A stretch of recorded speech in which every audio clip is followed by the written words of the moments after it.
কিছুদিন আগে ফেসবুকে আমি একটা ভিডিও শেয়ার করেছিলাম। ভিডিওর ব্যাপারটা ছিল এটাই যে আজকাল তো সবাই আমরা কম বেশি মেন্টাল হেলথ নিয়ে কথা বলছি, কিন্তু এই ব্যাপারটা এমন জায়গায় পৌঁছে গেছে যেখানে আমরা সবাই শুধু বলছি, শোনার মতো কেউ। আর যেহেতু শোনার মতো কেউ নেই, আমরা হয়তো অনেকে জাজ হওয়ার ভয়ে নিজের জীবনের কথাগুলো বা ট্রমাগুলো শেয়ারও করছি না। আমরা তো ডেফিনেটলি আমাদের আনন্দ সবার সাথে ভাগ করে নিতে চাই, ঠিক তেমন ভাবে যে দিনগুলো আমাদের তুলনামূলকভাবে একটু খারাপ বা অতটা ভালো নয়, সেই দিনগুলোতেও যদি আমাদের পাশে মানুষ থাকে, তাহলে কোথাও না কোথাও বোধহয় আমরা অনেকটাই ভরসা পাই। আমার একটা ইচ্ছে রয়েছে এমন একটা সেফ স্পেস বানানোর, যেখানে আমরা নির্ভয়ে নিজেদের যে কোনো রকমের কথা শেয়ার করতে পারি। কেউ যেখানে কাউকে জাজ করবে না। হয়তো ডেফিনেটলি সলিউশন হয়তো সেই মুহূর্তে আমরা কেউই দিতে পারবো না, বাট এইটুকু ডেফিনেটলি আমরা বলতে পারি বা চেষ্টা করতে পারি সবার পাশে থাকা। এইটুকু বোঝাতে পারি যে আমরা সব সময় তো আমার পাশে আছি। এই চিন্তা থেকেই এই ভিডিওটা বানানো। নমস্কার, যারা আমার প্রথমবারের জন্য দেখছেন, আমার নাম জো। আর আমি নর্মালি সোশ্যাল মিডিয়াতে গল্প শুনিয়ে থাকি, নিজের গল্প, সবার গল্প। তবে এই যে ভিডিওটার ব্যাপারে বললাম, যারা দেখেনি তাদের জন্য লিঙ্ক আমি কমেন্ট সেকশনে দিয়ে দেবো। আর এই ভিডিওতেই কমেন্টে অনেকের অভিজ্ঞতা পেয়েছে, অনেকেই নিজের জীবনের বিভিন্ন এক্সপিরিয়েন্স শেয়ার করেছেন, অনেকে মেসেজ করেছেন। মেসেজ করে এমন কিছু কিছু এক্সপিরিয়েন্সেস শেয়ার করেছেন যেগুলো খুব কাছের মানুষ না হলে হয়তো শেয়ার করা যায় না। আপনারা আমায় এতটা কাছের ভেবে সেই জায়গাটা দিয়েছেন, আমি আপনাদের ধন্যবাদ দিয়ে ছোট করতে চাই না। আমি যত মেসেজেস পেয়েছি তার মধ্যে থেকে দুখানা এক্সপিরিয়েন্স আজ আপনাদের সামনে তুলে ধরবো। এমন দুটো এক্সপিরিয়েন্স, আমি এইটুকুই বলতে পারি, আজ যখন আপনারা শুনবেন সেই এক্সপিরিয়েন্সের রেশ আপনাদের মনে থেকে যাবে, এবং কিছু হোক না হোক আপনারা জীবনের সাথে লড়ে যাওয়ার সাহসটা পাবেন। আজ যে দুজনের এক্সপিরিয়েন্স শেয়ার করবো, একজন চিত্রা আর একজন মধুমিতা। তাহলে চলুন সোজা চলে যাই আজকে প্রথম এক্সপিরিয়েন্স।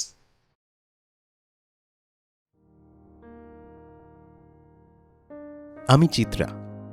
আমি আজ যেটা বলতে চাইছি সেটা একদিনের কোনো ঘটনা নয়, বরং আমার পুরো জীবনটাই। আমার মা একটা বাড়িতে কাজ করতেন জীবিকার জন্য। কাজে আসার সময় আমাকেও সাথে নিয়ে আসতেন, কারণ আমি তখন খুব ছোট বলে। আর আমি নিজে থেকেও আসতে চাইতাম, কারণ ওই বাড়ির মামা মামির যে মেয়ে, সেও আমার বয়সী, তাই আমি খেলার সঙ্গী পেতাম। তো এইরকমই একদিন মায়ের সাথে গেছি মামাদের বাড়ি। মা কাজ সেরে রোজ দিনের মতোই পাশের 3টে বাড়ির পর দুধ আনতে গেল, কিন্তু আর ফিরল না। যখন অনেক দেরি হওয়ার পরেও মা ফিরল না, মামা মামি খোঁজ নিতে গিয়ে জানতে পারলেন যে মা নাকি সেই বাড়িতে দুধ নিতেই আসেনি। মামা মামি আমাদের বাড়ি চিনত। তারা আমায় সেখানে নিয়ে যাওয়ার পর জানা যায় যে মা বাড়িও ফেরেনি। এরপর পুলিশে জানানো হয়। দুদিন পর জানা যায় যে মা অন্য কারোর সাথে পালিয়ে গেছে। মা চলে যাওয়ার পর একদিন বিকেলবেলায় আমার বাবা ঠাম্মা আমার বাড়ি থেকে বার করে দেয়। তারা আমায় নিতে চায় না। আমি তখন খুব ছোট, শুধু নিজের বাড়িটা চিনতাম আর মামা মামিদের বাড়িটা। এরপর মামা মামি সব শুনে অনেক চেষ্টা করে আমাকে বাড়িতে ফিরিয়ে দেওয়ার, কিন্তু আমায় কেন যেন কেউ নিতে চায় না। পুলিশের ভয় দেখানোতে নিমরাজি হচ্ছিল তারা ঠিকই, কিন্তু মামা মামি বুঝলেন যে আমাকে ওই বাড়িতে থাকতে দিলেও আমার জীবনটা তারা তছনছ করে দেবে। তাই অনেক ঝামেলার পর মামা মামি আমাকে তাদের সাথেই নিয়ে আসেন। তারা বলেন যে আজ থেকে তুই আমাদের সাথেই থাকবি। আমি থেকে যাই সেখানে আশ্রিত হয়ে। আমার পড়াশোনার খুব একটা ইচ্ছে ছিল না, স্কুল যেতে চাইনি, তাই মামি বাড়িতেই আমাকে পড়াতেন। আমার উপযুক্ত বয়স হওয়ার পর মামা আর মামি আমার বিয়েও দিয়ে দেন। কিন্তু কি যে কপাল নিয়ে জন্মেছিলাম। আমার বোন না আমায় খুব মারত। কেন যেন শ্বশুরবাড়ির কেউ আমাকে সহ্য করতে পারত না। একদিন তো না পেরে ভেবেই নিয়েছিলাম যে আমি আর এরম ভাবে বাঁচব না, আমি জীবনটা শেষ করে দেব। মামা মামি সব জানার পর আমায় সেখান থেকেও নিয়ে চলে আসেন। বলেন যে তুই আমাদের কাছেই থাক, তোকে আর কোথাও যেতে হবে না। আর সেই থেকেই আমি মামা মামির কাছে আবারও আছি। বোনের বিয়ে হয়ে গেছে, এই লেখাটাও বোনই লিখে দিচ্ছে, আমি গুছিয়ে লিখতে পারি না তো। জানো, মামা মামি রিটায়ারমেন্টের পর একদিন বলেন যে হাতে এখন যেহেতু অনেক সময়, তাই তারা নতুন নতুন জায়গা ঘুরবেন আর আমাকেও সাথে ঘোরাবেন। 2018 সালে আমি প্রথম প্লেনে চড়ি। বোঝাতে পারবো না কেমন ফিল হচ্ছিল। বারবার চোখে জল আসছিল আর মনে হচ্ছিল আমার জীবনটা কি সত্যি দুঃখের, নাকি আমার থেকে ভাগ্যবতী আর কেউই নেই। আমার জন্মদাতা মা বাবাকে এখন আর মনে পড়ে না। আসল জীবনদাতা বাবা মার সাথে আমি সত্যি এখন খুব ভালো আছি।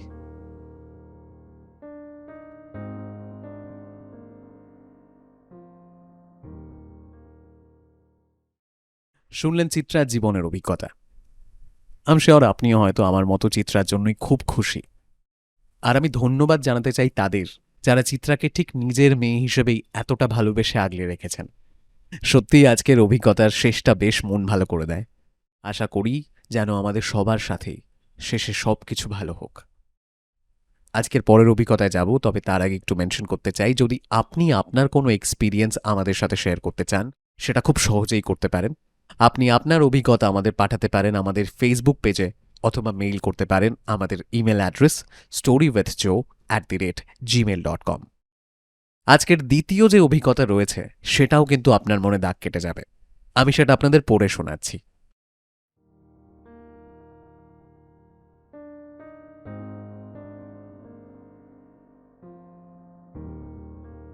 আমি মধুমিতা বলছি। আমার বয়স 35 বছর। আমি ছোট থেকেই হস্টেলে থেকেছি। আমি যখন ক্লাস 10-এ উঠলাম, হঠাৎ করেই আমায় হস্টেল থেকে বাড়িতে নিয়ে আসা হলো, আর মায়ের কোনো এক বান্ধবীর ভাইয়ের সাথে আমার তখন বিয়ে দেয়া হলো।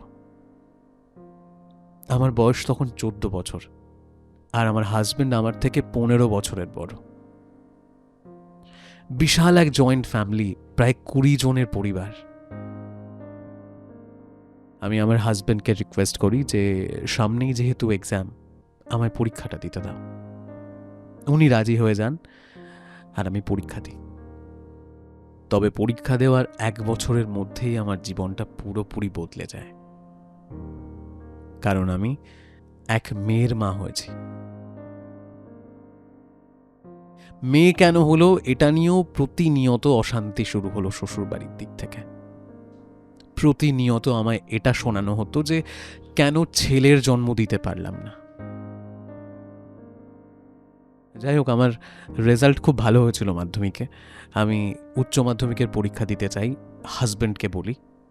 সে রাজি হয়, কিন্তু শর্ত হলো আমায় আবার খুব তাড়াতাড়ি মা হতে হবে, আর এবার ছেলের মা হতে হবে।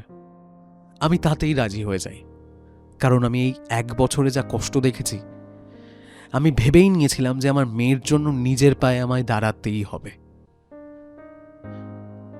যাই হোক, বাড়িতে এভাবেই চলতে থাকে। এর মধ্যেই পড়াশোনা করে আমি এইচএস এক্সাম দিই আর ভালো নাম্বার পেয়ে পাশও করি। তারপর 1 বছরের মধ্যেই আমি আবার মা হই,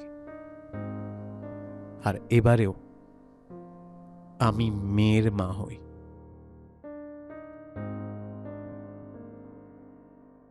শ্বশুরবাড়ির সবার মতে সেটা আমার ভুল, আমার দোষেই নাকি মেয়ের জন্ম হয়েছে। তারপর থেকে শুরু হয় আমার অবহেলার কষ্টের জীবন। শুধু আমারই না, সাথে আমার মেয়েদেরও। বাড়িতে বাবা মাকে জানাই যে আমি আর পারছি না। মা বাবাও আমাকেই দোষী ভাবতে শুরু করে, কারণ মায়ের মতে আমার জন্যই নাকি তার বান্ধবীর সাথে তার বন্ধুত্ব খারাপ হয়েছে। আমার বাড়ি থেকে আমায় এটাও জানিয়ে দেয়া হয় যে আমি যদি শ্বশুরবাড়ি ছাড়ার কথা ভাবি, তাহলে যেন এটাও মাথায় রাখি যে আমার বাবা মার জন্যও আমি মৃত। আর কি, সব সহ্য করে বাঁচার লড়াই শুরু করলাম। আজ আমার এক মেয়ের বয়স 17 বছর আর একজন 14 বছরের। ভগবানের আশীর্বাদে তারা দুজনেই পড়াশোনায় খুব ভালো হয়েছে জানো। একটাকে টিউশনে পাঠাই, আর একজনকে নিজেই পড়াই যতদূর পারি। বড়টা উচ্চ মাধ্যমিক দিয়েছে সায়েন্স নিয়ে, আর আশা করি ভালোই রেজাল্ট করবে। মাধ্যমিকেও খুব ভালো রেজাল্ট করেছিল জানো, 700-তে 679 পেয়েছে আমার মেয়ে। যখনই কিছু বলি তখনই ওদের বাবা বলে যে মেয়েদের জন্য খরচা করা নাকি জলে দেওয়ার সমান। বাড়িতে বলিনি, আমি আমার সমস্ত গয়না বিক্রি করে আর যেটুকু সেভিংস ছিল সেইটা দিয়ে ওদেরকে পড়াচ্ছি, যাতে ওরা পড়াশুনো করে নিজের পায়ে দাঁড়ায় আর আমার মতো ওদের কষ্ট করতে না হয়। যেন আমার মেয়েটা না খুব সুন্দর ছবি আঁকে, যেখানেই কম্পিটিশন হয় সেখানেই ফার্স্ট হয়। তোমায় ওর আঁকা ছবি দেখাবো। আমার মেয়েরা না কারোর কোল পায়নি, সেই ছোট থেকেই শুধু আমার কাছেই বড় হয়েছে। কিন্তু আমার বিশ্বাস যে এখন যারা ওদের অবহেলা করছে শুধু মেয়ে বলে, তারা একদিন নিজেরাই পরিচয় দিতে চাইবে যে ওরা ওই পরিবারের মেয়ে বলে। এখন আমার শুধু এটাই চাওয়া, এটাই আশা। আমি এখনো সব কষ্ট মেনে নিয়েই শ্বশুর বাড়িতেই আছি, আর আমার মেয়েদের সুন্দর ভবিষ্যৎ দেখার অপেক্ষায় আছি। আজ আমার জীবনের বেশ কিছু কথা বলতে পেরে খুব হালকা লাগছে। অনেক স্নেহ তোমার জন্য। ভালো থেকো তুমি। ধন্যবাদ।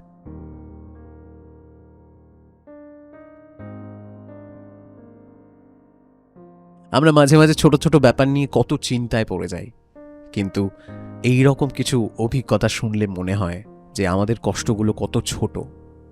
মধুমিতা যেভাবে সবটা সামলে চলেছেন, ওনাকে জানাই স্যালিউট। আমরা প্রার্থনা করি ওনার 2 মেয়ে খুব বড় হোক আর মায়ের সব স্বপ্ন পূরণ করুক। আশা করি আজকের দুটো অভিজ্ঞতাই আপনাদের ভালো লেগেছে। নিজেদের ফিডব্যাক প্লিজ আমাদের সাথে শেয়ার করবেন, এবং আবারও যদি আপনার কোনো এক্সপিরিয়েন্স থাকে তাহলে আমাদের সাথে সেটা খুব সহজেই শেয়ার করতে পারেন। আপনি নিজের অভিজ্ঞতা আমাদের পাঠাতে পারেন আমাদের ফেসবুক পেজে, অথবা মেইল করতে পারেন আমাদের ইমেল অ্যাড্রেস storywithjoe@gmail.com। সব ডিটেলস দেওয়া থাকবে ডেসক্রিপশনে। সবাই খুব ভালো থাকবেন। দেখা হচ্ছে পরের এপিসোডে।